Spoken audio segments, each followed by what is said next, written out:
Hi, I'm Karen Cherry Brown, and welcome to another episode of Prevailing Through Pain, where we have the lovely, amazing Kiyundra Jones. Good morning, Kiyundra. How are you? I'm doing well. How are you this morning? I am awesome, and thank you for being here. Thank you for having me. So, in Prevailing Through Pain, we love to hear stories that helped us get through whatever those barriers were to get to who we are today. So, with that being said, can you just tell us a little bit about you, what you do, and how you got to the phenomenal person that you are today?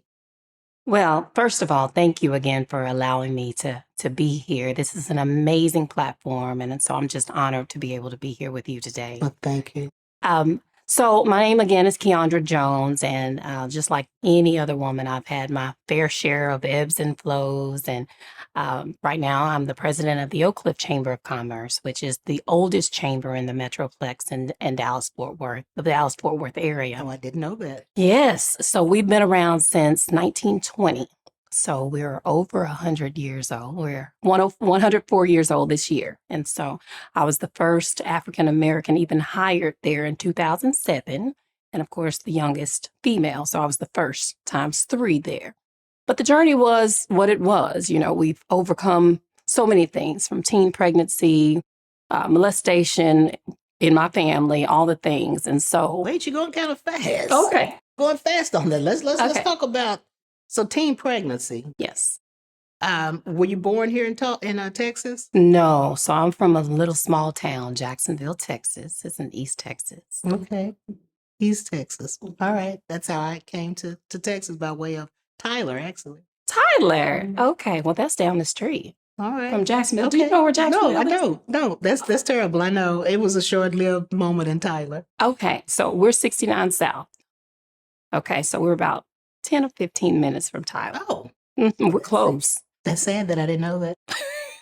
That's okay. So, growing up, siblings?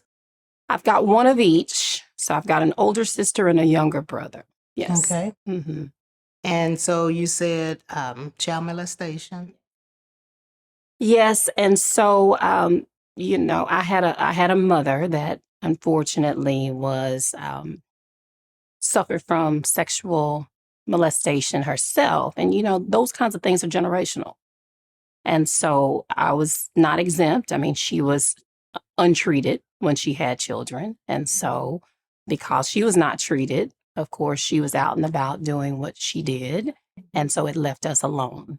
And a lot of times we were with men, most of which from our families. And so they didn't, they didn't keep their hands to themselves. And so we grew up, unfortunately, unprotected. But my mother did as well. And as I peel back the layers, her mother had this. So it's a generational thing. Wow. And if we keep silent about it, nothing's ever done. And I do believe that it's a generational thing. And unfortunately, we don't, where they keep it to themselves, and then it trickled down. Something happens to us, and then we carry all this guilt, Yeah. thinking we've shamed them, and they never tell us. I have an aunt. Well, she's dead now, but my grandmother would not tell her who her father was. And I remember on my grandmother's dying bed, because my aunt was saying, she'll listen to you. Would you just please, I just want to know who my father was. And my grandmother, she was firm. She said, no, I told you we won't talk about this. And she took that to the grave. And I really believe that it was an incest thing. Yeah. Because my grandmother didn't even raise my aunt. She sent her somewhere else to be raised. And I'm sorry I drifted, but it's one of those things that I wish that we would understand. We aren't responsible for somebody else's actions, and then it goes down.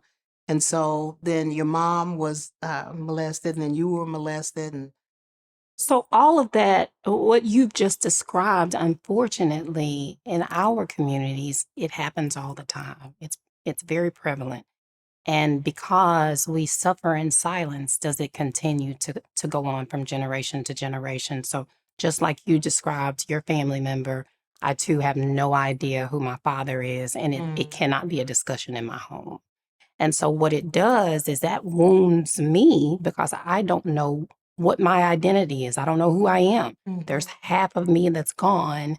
And not only that, a predator knows that, feels that, sees that, and knows that I'm easy prey because I'm already lacking identity. I'm looking for something to latch on to. And so of the three of us, I have a sister and a brother. Of the three of us, I was the easiest target.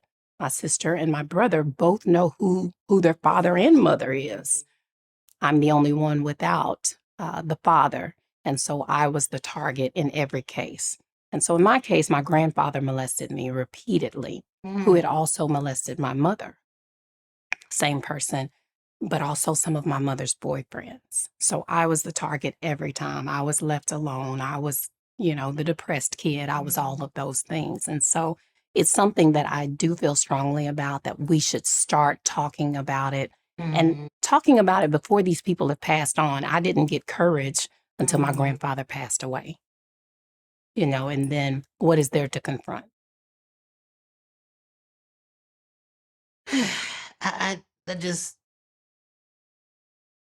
My grandparents raised me, but the grandparents are who, when as children, if you talk to your friends and everything, everybody runs to my grandmother, my grandfather, and my maternal grandmother. I didn't have a relationship with her, and so and it was nowhere the hurt like what you've experienced. So I can't even imagine that pain. But for those adults that we look up to be the ones that cause us the most pain, and where you said never getting a chance to confront that person. And so with that, were you able to do any therapy with? Because that's another thing we shy away from too. That's taboo. Yes. So those kinds of that kind of trauma carries so many different types of symptoms, or for me it did. And sexual abuse, which I knew nothing about the symptoms until I had so many failed relationships.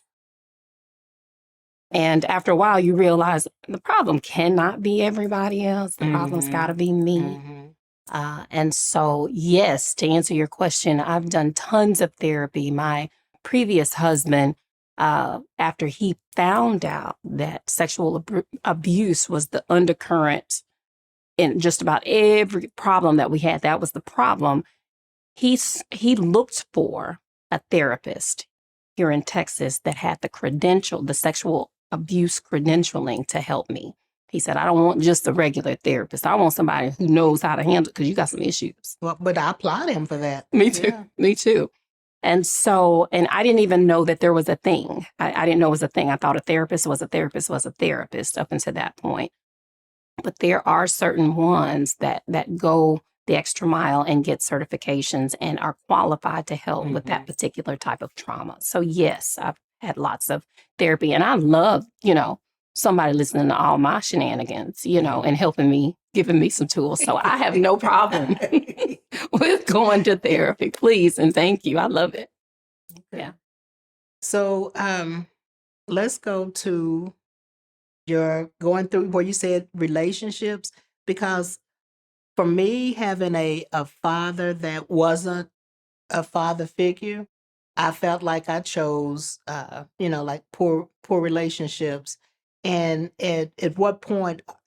Because I'm gonna say today, you seem like you've got past a lot of stuff. And I mean, I know that for me, it's a daily work on me. Yes. So I know that's probably still the same case with you. There's a daily working up on ourselves. But for me, with the relationships, and realizing what you said, it's like if you put all these people in a paper bag, it was still the same person that I kept pulling out. Yes. And at one point, I was just like, no. So did you get to a point at an earlier age, or was it later on when you were like, look? It may have just been yesterday.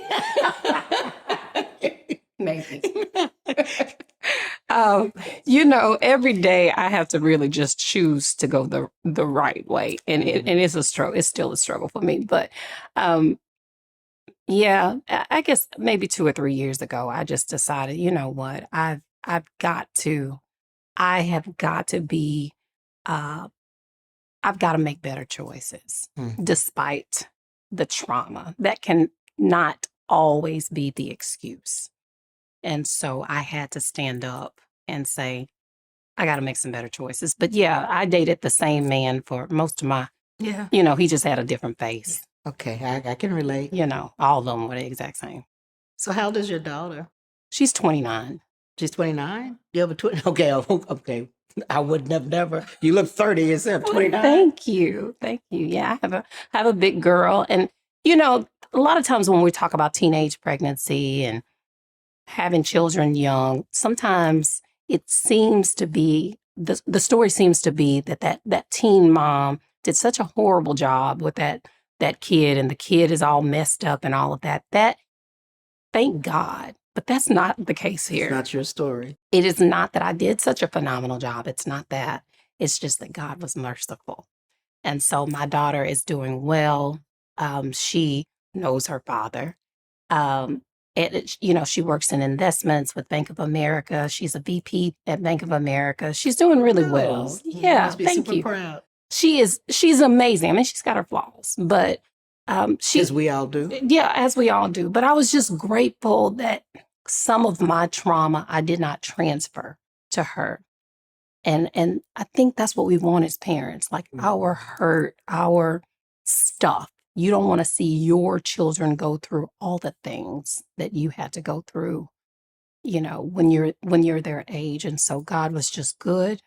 And so she's got her own set of stuff, but at least I didn't transfer mine. You know that thing, that saying, thank God I don't look like what I've gone through. Yeah, that's right. Yeah, that's a real thing. Yes, it is. And and I think as African American women, because we do go through so much, I think so many times we just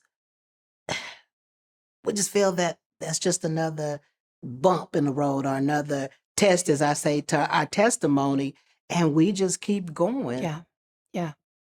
Yeah, I think that's right. There's a reverse side of that. Because we are so strong and independent, for me, sometimes I lack empathy because of it.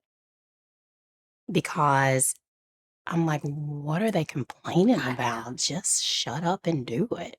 So I do struggle with that because we're forced.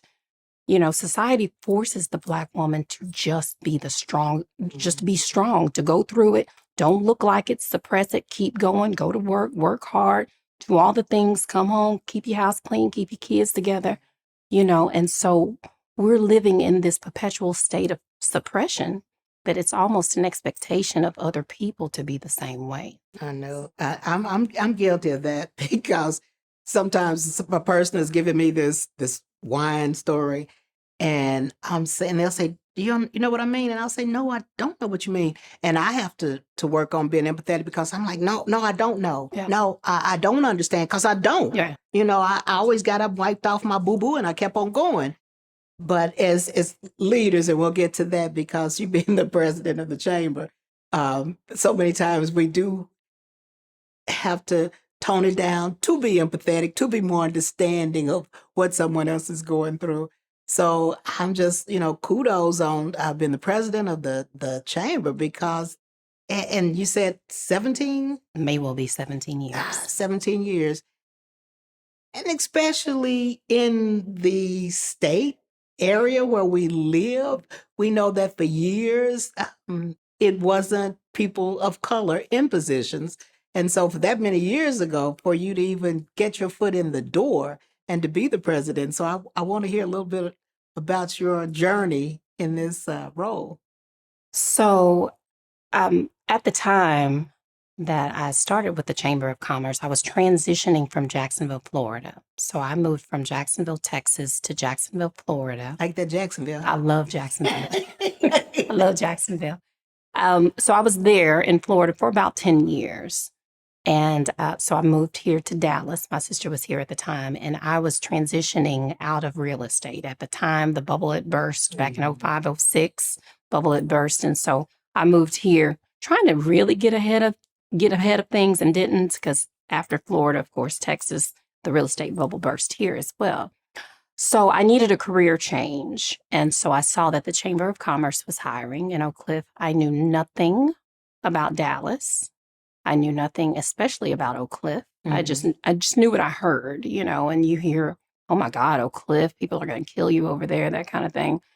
But hey, I'm up for the challenge. So I remember calling, and at the time the president was Bob Stimson.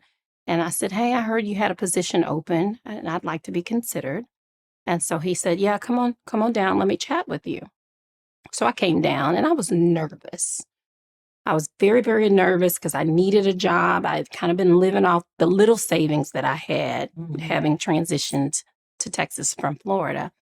And I walked in. I said, hey, you can throw all those other resumes away because I'm your person. Oh, I love it. I was scared. I was shaking. And I said, you can just show me to my office. And so he just leaned back in his chair, folded his arms, and he said, well, okay. And he showed me to my office.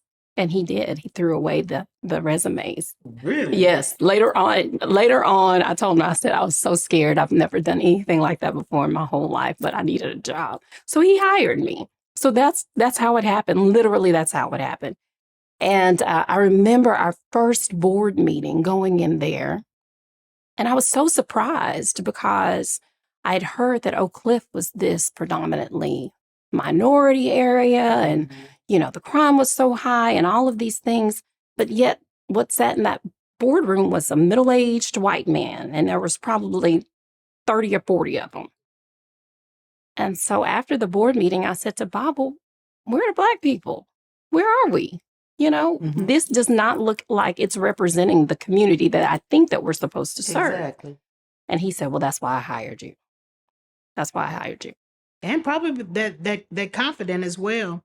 I think about a story when I first came to Texas. So I've been in Oklahoma in the same position for forever, and knew that it was time to move on. And I came and even though the position in Oklahoma, I remember I was a dental assistant, and this was a sterile processing where we processed sterilized instruments. But I needed a job and I was so nervous, and I went in and I interviewed, and I said the same thing pretty much that you said. I told him, he said, well, we have quite a few more interviews. And so I said, well, you can just stop now because you'll be wasting their time and they'll be wasting your time, because I had on this white dress with a black top. And I said it was a white suit with a black top. And I said, because at the end of the day, you're going to say, I'm going to hire the African-American female that had the white suit on and the black shirt. So when he called me, he said, is this the African-American female with the white suit? And, and he later told me, because it was my boldness that made him remember me. And when I came to Tyler, I'm in a boardroom with all these doctors and I'm interviewing. And I flew into Tyler and I had on a navy blue suit and navy blue shoes. When I went to the interview, I had my black suit and my black shoes to interview in. I go in for the interview and I'm looking at everybody at this big oval table, and it was probably about 20 people. And the interview was going great. I couldn't even believe the words that were coming out of my mouth and how I was, answering these questions they were asking me. And I crossed my leg and I saw a navy blue shoe. So I looked at the other foot and I saw a black shoe. Oh, no. No. And so Oh, no. it was like this. As I'm looking at them and they're asking questions, you know how the room was moving around slow in their mouth. And I'm thinking, my shoes don't match. Oh, no. And so I stopped the interview and I said, I'm sorry, but in the midst of getting dressed in a dimly lit hotel room and being excited about being here for this interview, I have on a blue shoe and a black shoe. Oh, no. And so my sister asked me at the end of I called her and she said, how did everything go? And I said, girl, I had on mismatched shoes. Those people aren't going to hire me. And they hired me because they said I wasn't afraid to say that there was a problem. That is awesome. That is awesome. I think people admire boldness and realness. Well, and I think so many times I say that because so many times we feel like we feel like something's a flaw to us, but what's a flaw to us, what seems to be a flaw to us, is strength or courage to someone else. And so I say that to tell people, it's okay that you aren't perfect. It's okay to say that here's a problem or whatever that case is, because you've been able to identify that. Now we've identified it. Let's move on. And I love the fact that you identified in this room, there are no people that look like us, that reflect this community that I'm in. That if I'm going to be here and I'm representing this community. Mm-hmm. Yeah. And so he said, that's why we hired you. That's what he said. He was is a progressive guy. We're still really good friends.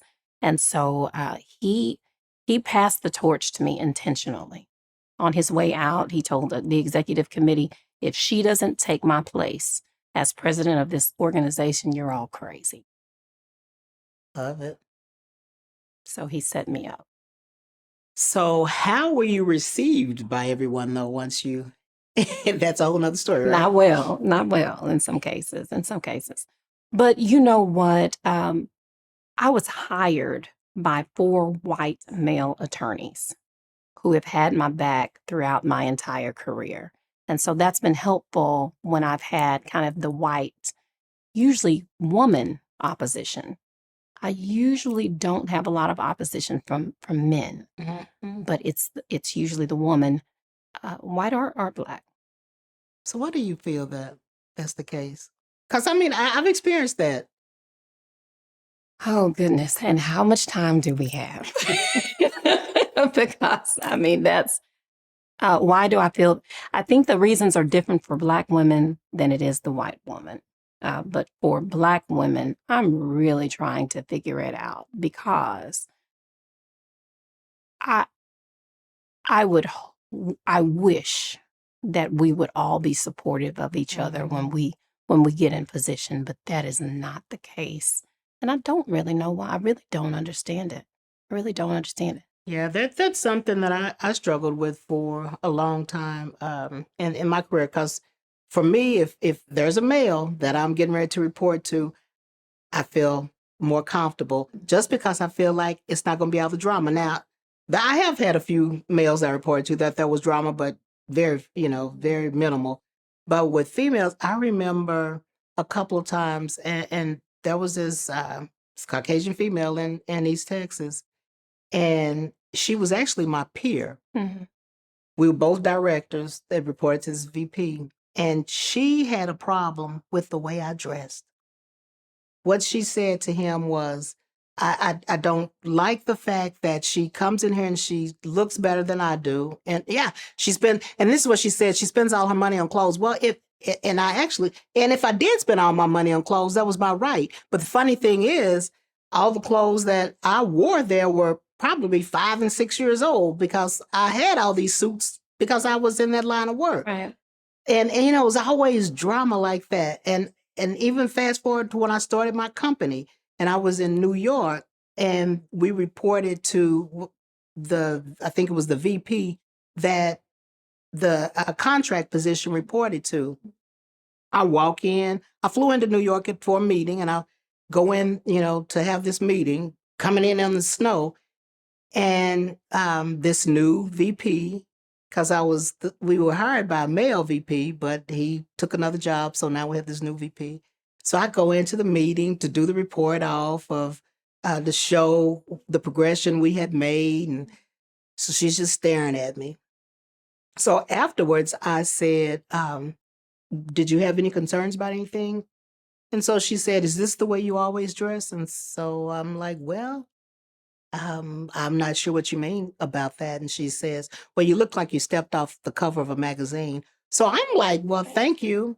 And she said, well, you need to be in scrubs when you come in here. She never saw me in another suit because I'm like, if this is something that bothers you, now I'm the owner of the company. I'm not out here doing the day to day. I have employees that in here, but yeah. And so I still to this day, I'm like, I don't know if it's an intimidation or envious. I don't know what the deal is, but I never had time to focus on that because I'm like, okay, if you want to see me dressed down, I have on the scrubs. And like you said, with African American females, for me, it's always been my thing to reach back and pull. If you want to be pulled up, Right. I have that hand to try to pull you up. And so for you to not want to reach the hand, I want to be pulled because you're spending so much time. Yeah. It's something I don't know how to unravel. I don't have the tools to unravel it because it's like the generation ahead of me seems like there's some intimidation and that's not the energy that I'm given. I really think that if they help me, I can help the generation behind me. That's really what I would prefer to be happening. And then it seems like those that are behind us really don't want the help. Right. It really seems like that other generation really wants, there's some entitlement there. They want things given to them, and see, I'm not giving. Now I will share some wisdoms. I will help you avoid some landmines, but I'm not giving you anything other than some knowledge.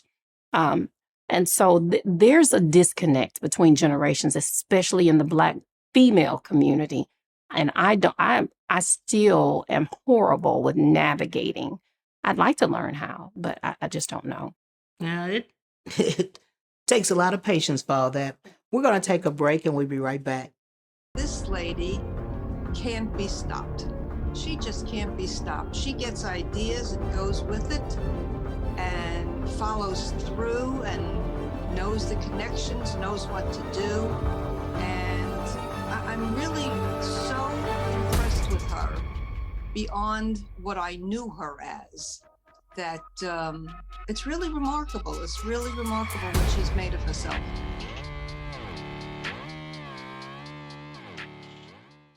Those in the know SIPS Consults.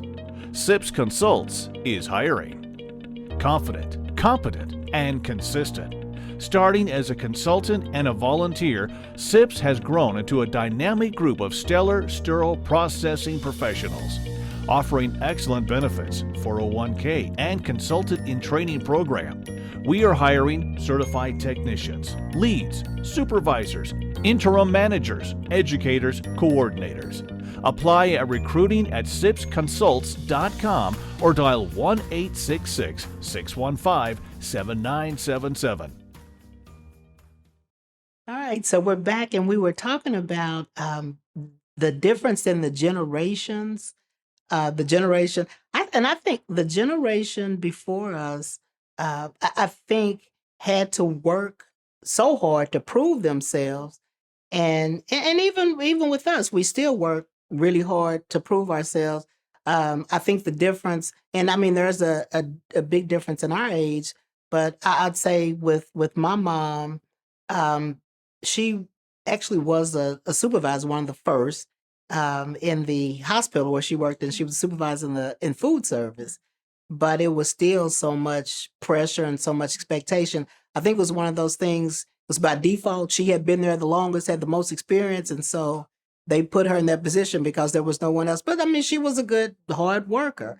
And I end up being the first supervisor in that same hospital in the sterile processing department, and then the first and only African American manager that they've ever had. And I left in 1999. So yeah, I know, discouraging, right? The only? Yes, the first and only African American manager that department has ever had. And I was in that position probably 3 years. And then I came to Texas. And it's interesting where you said now the younger generation, and the funny thing with that is, because owning a business and I started the business actually to be able to create opportunities for other people. And if I were to be truthful, initially it was, I wanted to open this door for African Americans that were not being given these opportunities because it'd been a healthcare consulting company. And when I started doing the work for someone else, there were only 2 or 3 people that looked like me. And even with the front line work, you didn't see people that look like me, and me being told no so many times as far as trying to move up. And that's how I ended up starting my business. I was told I'd never be able to go any further in that department that I was in. And so years later, I turned that no into where I started my own company and was able to employ over 2,000 people. And the Wow. thing that they were always told, the sky is the limit. If you want to be able to move up, if you want to do frontline, that's wonderful. But if you want to move up to consultant and 6 figures or more, then if you set that path and that's what you're doing, then the sky's the limit. And so as business went, throughout the years, I started looking at the expectation financially that someone that didn't even have the experience, they'd say, well, how much are you going to pay me? Well, what are you going to do? Or they'd say, this is how much money I want to make. Okay, so what are you going to do to make this much money? Right. So it's interesting how we're looking at as far as the different generations. So let's talk a little bit more about some of your experiences. My goodness. It is so obvious that there is a difference in the workforce, even after COVID. Post-COVID Oh, yeah. is very different. The post-COVID worker is very different than the pre-COVID worker. I mean, yeah, we can talk about generationally how we're different. And I agree with you. My grandmother was the first, I think they were called lab technicians back in her day in Okay. East Texas. Mhm. And so she was the only Black woman that was working there. And I watched my grandmother work hard. I watched her work from 3 to 11. She'd get off at 11 o'clock. She'd go home, go to sleep, wake up, and go clean on her hands and knees doctor's offices Oh, wow. in the morning. And so for 40 years, my grandmother was doing both 2 full-time jobs. And so when we're talking about work ethic, when you see someone that's working that way, Mhm. and then as a child, my grandmother is making sure that we have a work ethic. Back in the day, we're sweeping a floor for a quarter, and we were happy to get it. The best floor sweeper that there ever was. Absolutely. I know, right? I mean, there's nothing left on the floor for that quarter we were going to go Exactly. get, because then we could get penny candy back in the day. And so, these kids don't know anything They about don't know that. about that. So that kind of thing forced us to have a work ethic. We knew how to mow the yard, rake the yard, those kinds of things. And there was an incentive either way. You did it, you might get a quarter. If you didn't do it, my grandmother, we're from the country, so we got to switch. So we're gonna go with the quarter. That's what I'm doing. So, but I believe that this generation, it's they have more options. Mhm. They get to negotiate with parents as opposed to Being told what to do. Yeah. They're negotiating. right. I like that. The negotiation. And I don't know in retrospect that I was ever given a choice as a child. I know I wasn't. It's like, you can choose a switch or the quarter. Those were my choices. And so I'm choosing the quarter every Mhm. time. And so I think what that's done is it's created a different kind of work environment or a different kind of worker for us. Because from time to time, I do get staff that want to negotiate. And see, I am old school and there's no negotiation, because if you're getting paid on the 1st and 15th and you have a job description, then I'm expecting you to do your job, period. And we're not negotiating because your fish died. I'm not interested. And so, and Did I you say because your fish died? yeah, because your fish died. I'm totally not interested. I do not care. And even I lack empathy in little things. I have some staff members that cough and want to stay home. And I've gone decades without taking a sick day. I mean, because I didn't see my grandmother take any. I know.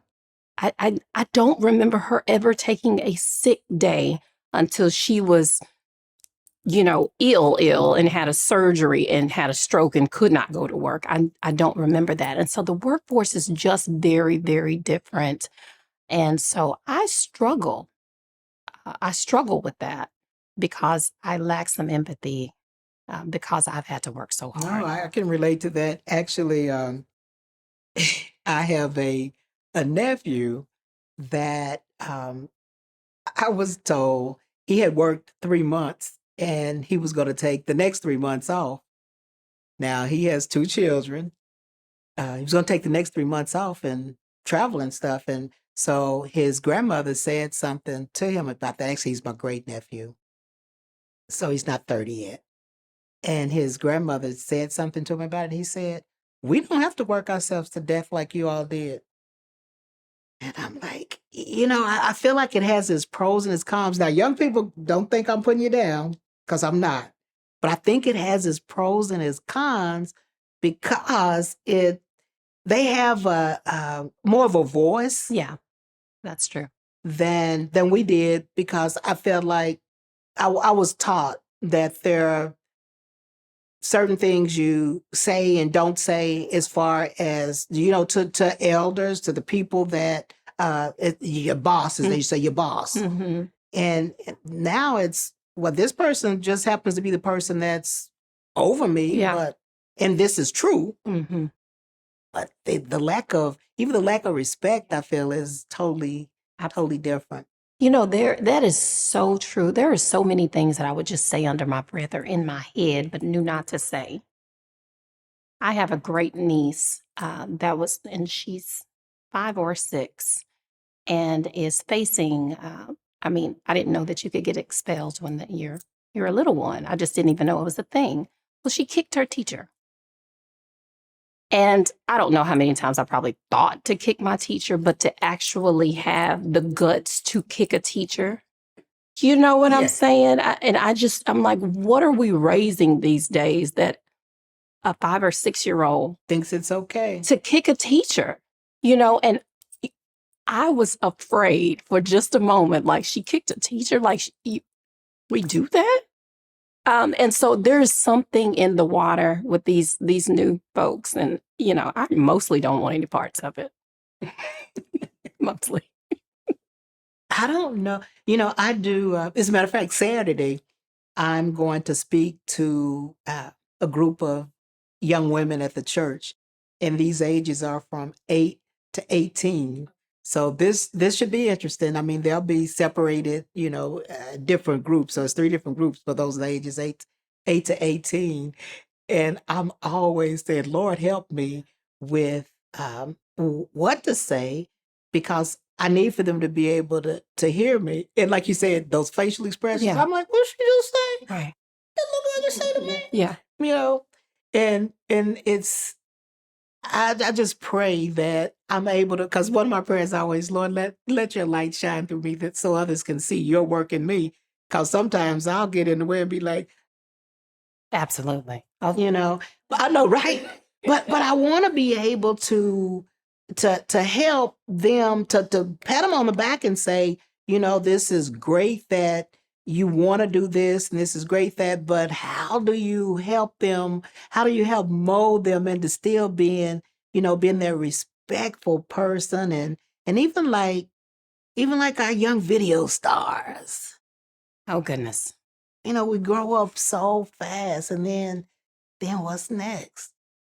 I will share with you that I admire just the fact that that's your desire to help the young people. Oh, I will thank you. tell you that is not my ministry at all. I do not, because my patience is not real good when it comes to those little ones and being disrespectful. Mm. There's a whole different level of disrespect that these little ones are.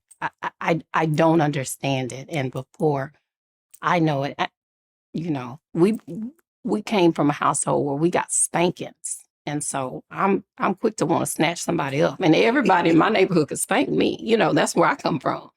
Everybody could get me. They had permission to do it. Absolutely. And if my mom found out that I got in trouble at my friend's house, I was going to get 2 it. spankings, I was getting it again. These days, if you discipline these little ones and their parents hear about it, seemingly it becomes you that's the problem, not the little one. And so then you're fighting both of them. And that is the problem, not only with them as they're growing up, but it becomes a problem in the workforce, because they can't be coached, they can't be corrected, they can't be taught. And so even when I'm interviewing, and you can't catch it all, but even when I'm interviewing, I ask people, are you coachable? If I tell you that you're wrong, can you handle that? How do you respond if I say that this is done incorrectly? Let's do it again. That's one of my interview questions. How do you respond to coaching? I think that's great. And when you get to that point and you have to talk to that person where you said, so I think that's a great interview question. Actually, I'm gonna tell them Please. to use that in our office. Please do. Please do. You know, I have a sister that is probably going to get upset with me if she sees this episode, but that's okay because hopefully it'll help someone else. She has three children, and I remember when her children were younger and they'd come over to the house and just jumping all up and down on my sofa, and I tell them sofas are made to sit on, not jump up and down on. So sit down. And what she would say is, Aunt Karen don't like children. I've never had children of my own, and so I just felt like, and I told her I felt like there was a cop out. Yeah. Instead of her disciplining her children, she would say, well, Aunt Karen don't like children. And I'd say, quit telling them that I don't, I don't like children. And some of the things that I would see one of my nephews do, he was the youngest, and I would, call him on the carpet, and she'd get so mad at me and say, well, you don't have children, so you don't understand. Well, I understand that if this behavior doesn't change, his road, someone's going to discipline somewhere down the road. Unfortunately, my nephew didn't live to be 30. And he was disciplined a few times but it was disciplined by the law. And so, I struggle with that. I know that we've had, police brutality. Yeah. And that definitely has to change. But I still feel like a lot of that starts at home. And I'm definitely not saying that what's happened to a lot of our young men and women was their fault. But I do feel that as parents, if we still need to give that tough love in order to help them. Because I've even heard young people say, that they were angry with their parents because they felt like if their parents had put their foot down, they may not be in the situation where they're in. But because they were able to get away with it at home, well, how dare someone else tell me no? And so I'm going to do what I want to do. But society doesn't care that your parent said, it's okay if you do this, because we have laws that's going to, do something differently. I agree with that wholeheartedly. I attempted to raise my daughter the way that I was raised. Attempted. I failed many. I told you I've got many flaws, but I attempted to raise her that way. I remember this time, my daughter begged for a dog. She wanted a certain kind of dog, and I said, no, you cannot have this dog. And she negotiated. Mm-hmm. Mommy, if I do blah, blah, blah, blah, blah, can I get this dog? So we eventually got the dog.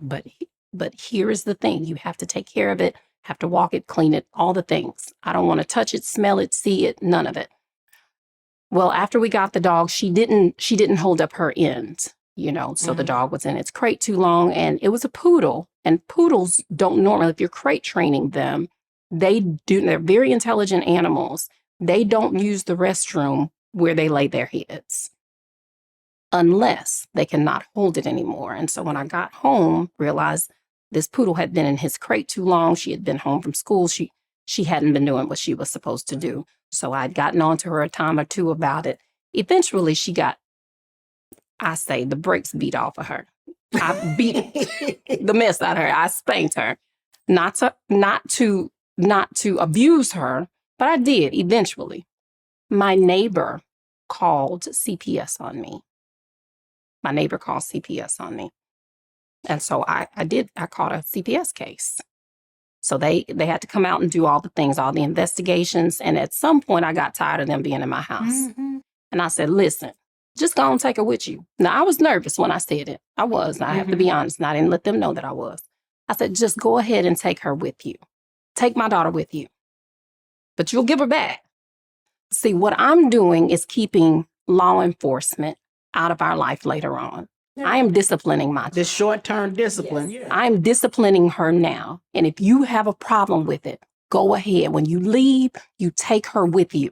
Because I don't want to see y'all in my house anymore. I'm tired. Take her with you. They closed the case. They left. No, I'm sure they did. They left.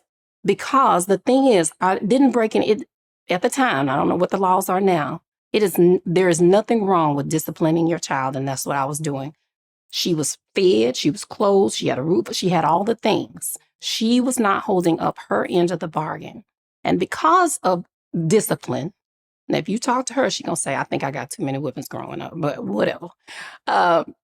Because of that, we've not had any problems with law enforcement. So I agree with you.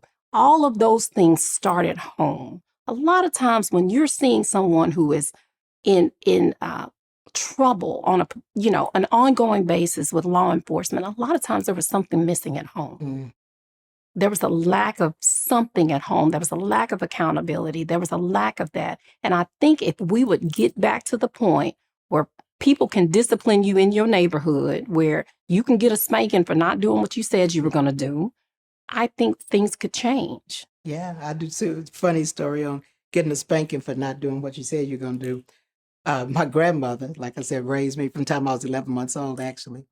And she used to make us go to church all the time. And, if we didn't do what we were supposed to do as far as our chores, she dealt with us on that. And I remember saying one time, I'm running away from home. I don't want to live here anymore. I'm running away from home. My grandmother didn't say a word. And so that night, when I got ready to go to bed, I got a spanking. And so she said, if you think I'm spanking you because you said you were running away from home, that's not why I'm spanking you. I'm spanking you because you didn't run away from home. She said, never tell someone you're going to do something and don't do it. I love and it. that stood out to this day. I can remember that. So if I tell you I'm going to do something, yeah, I'm going to do it. Or I'm going to get back with you and say, I'm going to do that. Something happened today that kept me from, so you'll get it tomorrow. But I'm going to follow up. I'm running away next week. Yeah. That is funny. So, Kiyundra, I really appreciate you being on the show, but I want you to leave some words of wisdom to the young girl, the woman, the whoever that may be going through some of the things that you went through to, as you say, to this point that you're still working on you. But what words of wisdom would you like to leave? I believe that every woman has a story. And I believe that your story is so important. I believe that it is important to acknowledge whatever that story or that trauma is and get help, whatever that looks like. Help is so important because then you can look that trauma in the face. You can address it. You can be equipped with some tools and you can move on. I believe that when we are in this perpetual state of being a victim, I believe that's when we're not able to move forward. So help is super important. I think anyone should be introspective, figure out what those things are and get some help. And surround yourself with a community of people that will support you and not pull you down. That's right. So to sum it up, get in a circle of support. That's what we need in order for us to work together, to be stronger, and to be able to, you can't help someone else if you can't help yourself. So thank you so much. Thank you for having me. I appreciate it. So where can our viewers find you on social media? So I can be found on Instagram at Kiyundra. It's Kiyundra Jones on Instagram as well as Facebook. Or you can just come by the Oak Cliff Chamber of Commerce. Girl, we're hooked for life, right? I'm ready. Let's do it. I got you locked in. You're not going anywhere. Yeah, let's do it. Let's do it. Thank you so much. I appreciate you.